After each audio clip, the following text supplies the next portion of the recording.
भाई मैं नहीं देख रहा, दूसरा कोई देख रहा हो, इसलिए मैं कमरे में आकर दरवाज़ा बंद कर लिया। अब कमरे में कोई नहीं था, वहाँ तोड़ कर लिया। तीसरे पे तुम कि तो मैं दीवार के बाहर गया, सोचा कोई देख रहा होगा। फिर मैं कमरे में आया, कमरे में सोच रहा चलो कोई, गुरु ने तो थोड़ा कहा था कि आदमी, उधर तो कहा था कोई ना देखे, कोई में छिपकली मच्छर मक्खी भी उनकी नज़र पड़ सकती है, इसलिए मैं शर्ट के अंदर किया। और तो चौथे से पूछा तुम, कहता है गुरु महाराज। मैं दीवार के पीछे गया, सोचा कोई देख रहा हो, कमरे में आया, सोचा मच्छर में छिपकली देख रहे हैं। शर्ट के अंदर भी किया, लेकिन आपने कहा था कोई ना देखे, तो वहाँ मेरा मन आत्मा तो देख ही रहे थे हैं, और इसलिए मुझे कोई ऐसी जगह नहीं मिली कि जहाँ कोई देख ना रहा हो, इसलिए मैं लकड़ी तोड़ नहीं पाया। तो गुरु ने उसको हृदय से लगा लिया, हृदय से लगा लिया कि जो इस बात को समझ जाए कि हर जगह पर मेरी आत्मा मौजूद है, देख रही है, परमात्मा मौजूद है, परमात्मा देख रहा है, वो सही रास्ते पर ही चले और वही कल्याण करेगा। बंधु ध्यान देना। तो हम कह रहे ध्रुव जब चले जा रहे हैं जंगल तपस्या करने के लिए, माँ कितनी महान है, गौर करना है, विचार करो है? आज की माँ तो है खेत खलिहान में भेजते बच्चों को डरती है, नहीं डरती। थोड़ा सा लेट हो गया फोन पर फोन लगाते हैं, पता नहीं क्यों नहीं है। और एक माँ वो है प्रभु का भरोसा, प्रभु का विश्वास कितना है कि वो अपने अबोध बालक को वन में भेज रही है, लेकिन इस बात की चिंता नहीं है कि शेर खा लेगा, चीता खा लेगा। क्यों? क्योंकि प्रभु पर इतना विश्वास है कि प्रभु जब शेर को आज्ञा देगा कि शेर तो ध्रुव को खा ले, तब खा सकता है, और उसके पहले खा सकता। और प्रभु की अगर आज्ञा रहेगी तो शेर राजमहल में भी आकर खा जाएगा, नहीं खा जाएगा, राजमहल में भी रहेगा, वहाँ भी खा जाएगा। इतना दृढ़ विश्वास है। सुनीति को गौर करना और विचार करना। जाता है, अब ध्रुव चले जा रहे हैं जंगल की तरफ, जंगल की तरफ चले जा रहे हैं तो लक्ष्मी जी बड़ी व्याकुल हो गई। क्या हो गई? भगवान विष्णु से कहती है प्रभु आप इतनी छोटे से बालक को वन भेजवा रहे हो, क्या रहा, क्या खाएगा, कैसे रहेगा, क्या हाल है? आपस में चर्चा कर रहे थे, ध्रुव जा रहे जंगल। इतने में वर्णन आता है कि चोर मिल गए रास्ते में। कौन मिल गए? 4-6 चोर लुटेरे मिल गए रास्ते में। और राजा का लड़का है तो सोना चांदी हीरे जवाहरात सब गहने कड़े सब पहन रखा है। चोरों ने उसे पकड़ लिया। किसको? ध्रुव पकड़ लिया। ध्रुव ने कहा क्या बात है, और आप लोग तो भगवान को तो जानते ही होंगे। ध्रुव से पूछा कहाँ जा रहे हो? कि मैं भगवान को ढूंढने जा रहा हूँ। किसको ढूंढने? भगवान। अच्छा। ध्रुव ने कहा आप लोग तो जानते होंगे, तो आप बता दो भगवान कहाँ है, कैसे मिलेंगे? और लुटेरों ने क्या कहा? हाँ हाँ हाँ हाँ, हम तो भगवान को जानते ही हैं, नहीं समझ में, और चलो तुम्हें वहीं ले चलेंगे, लेकिन पहले ऐसा करो कि पहले अपने गहने जो हैं, आभूषण जो है, ये निकाल दो, सोने चांदी। ध्रुव ने सब उतार कर दे दिया कि लो सब ले लो, लेकिन मुझे भगवान से मिला दो। किससे मिला दो? भगवान से। बोलो वृंदावन बिहारी लाल की जय। चूंकि सारा संसार छूट जाता है, लेकिन एक नहीं छूटता, वो है परमात्मा मालिक। महापुरुष कहते हैं कि ना साथी कोई अंत में साथ देता, और जो साथी प्रभु को बनाया ना। बोलो वृंदावन बिहारी लाल की जय। तो ध्यान देना, समझने का प्रयास करेंगे। जो चोर सारा उसका गहने जेवर सब उतरवा लिए।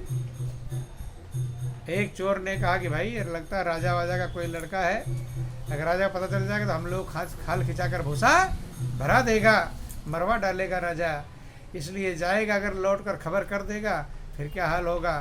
तो ऐसा करो, इसे मार डालो। किसने कहा? चोरों ने विचार किया। कभी कोई चोर माल लूटने आते, लेकिन लोगों को नहीं मार देते, ये बता देगा, फिर पुलिस वालों को बता देगा। तो ऐसे वो डरे और सोचा कि लाओ पहाड़ से इसे फेंक दें, मर जाएगा। ले गए पहाड़ के ऊपर। ध्रुव पूछ रहा है भगवान के पास ले चल रहे हो? कहा हाँ हाँ हाँ बिल्कुल, भगवान के पास ही ले चल रहा हो। कहाँ? भगवान के पास ले गए। जब फेंकने वाले थे तो देखो प्रभु की क्या कृपा होती है कि जाको राखे साइया मार सके ना कोई, और बाल लबाका कर सके जो जग बहरी। जब फेंकने चले तो एक सांप ने काट लिया, जंगल था ही। सांप ने जैसे पैर में काटा तो जो ध्रुव तो दो लोग पकड़े थे तो एक गिर गया, दूसरा भी, फिर दूसरे काटा थे, सबको काट लिया सांप ने। क्या कर लिया? सब बेहोश पड़ गए और ध्रुव वहां से चल देता है। मन में सोच रहा क्या हो गया इनको, है?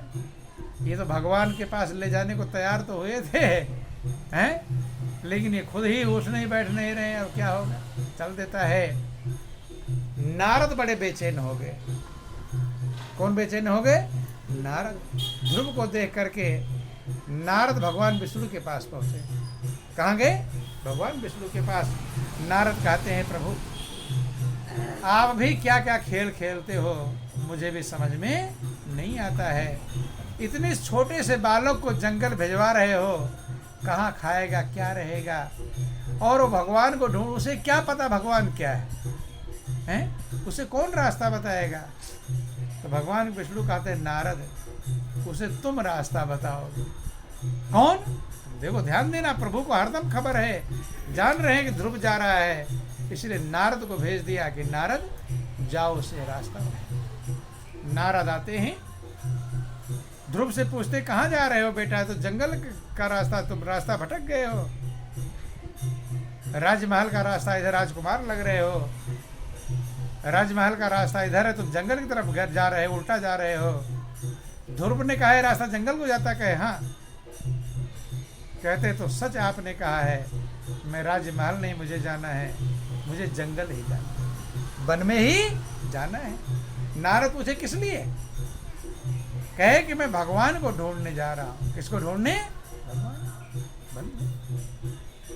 नारद उसकी परीक्षा लेते हैं। अरे भगवान को ऐसे ढूंढने, माता पिता तुम्हारे उधर रो रहे हैं, माँ बाप मोह दिखाते हैं। क्या दिखाते हैं? माता पिता रो रहे हैं, बिलख रहे हैं, क्योंकि राजा और रानी दोनों ढूंढ रहे थे, रो रहे हैं, बिलख रहे हैं, चिल्ला रहे हैं। ध्रुव को जब समझाया, लेकिन ध्रुव मोह में नहीं फंसा।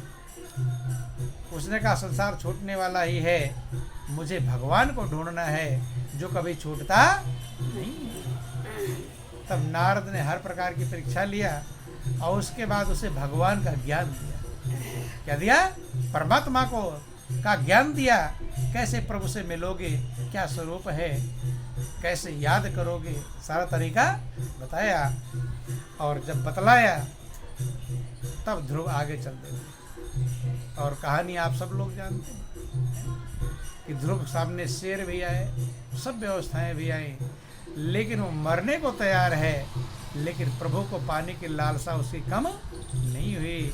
और जिक्र आता है वही ध्रुव इतना मजबूत बन गया, इसीलिए कोई सत्य प्रतिज्ञा करता है उसे ध्रुव का, ध्रुव माने पक्का इरादा, दृढ़ निश्चय कहते हैं, उसके नाम पर पक्का बन गया। ध्रुव इतना पक्का बन गया कि भगवान को आना, प्रभु आते हैं अपनी गोद में लेकर उसे दर्शन प्रदान करते हैं। तो महापुरुष कहते हैं जहाँ चाह है वहाँ राह मिलती है। चाह अगर पैदा हो जाए तो सब कुछ मिलता है कि जिन ढूढ़ा तिन पाया और गहरे पानी पैठ, और जो बपुरा डूबन डरा रहा किनारे बैठ। तो हमें प्रभु ने अनमोल जीवन दिया है, अनमोल कृपा किया है, असीम दया दिया है।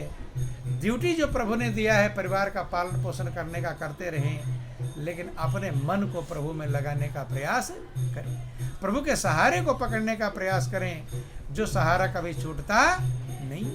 परमात्मा एक ऐसा साथी है जो सारे साथी छूट जाएं, लेकिन वो हमारा साथ कभी नहीं छोड़ता। कि न साथी कोई अंत में साथ देता, जो साथी प्रभु को बनाया ना होता। तो जीवन कीमती है, अनमोल है। विचार करो, मनन करो, सारे काम करते हुए अपने मन को प्रभु में लगाने का प्रयास करें। पल पल बीत रहा है, ना जाने की उड़ चलने की आ जाती कब बेला है। यहाँ संसार से जाने का कब समय आ जाए कोई ठिकाना नहीं। तो आपका समय भी हो गया है। अब जितना विचार करें, मनन करें, सब ड्यूटी निभाते हुए है अपने दिल को, अपने मन को प्रभु के चरणों में लगाने का प्रयास करें। चूँकि संसार तो छूटना है ही, आज नहीं छूटेगा कल, कल नहीं परसों, ये छूटता है। लेकिन एक प्रभु है, मालिक है, जो कभी नहीं छूटता, उसका सहारा पकड़ ले। ये जीवन का सार है, ये जीवन का लक्ष्य है। इन्हीं चंद शब्दों के साथ बोलिए प्रेम से गुरुदेव महाराज की जय, सच्चिदानंद भगवान की जय, बोलो वृंदावन बिहारी लाल की जय।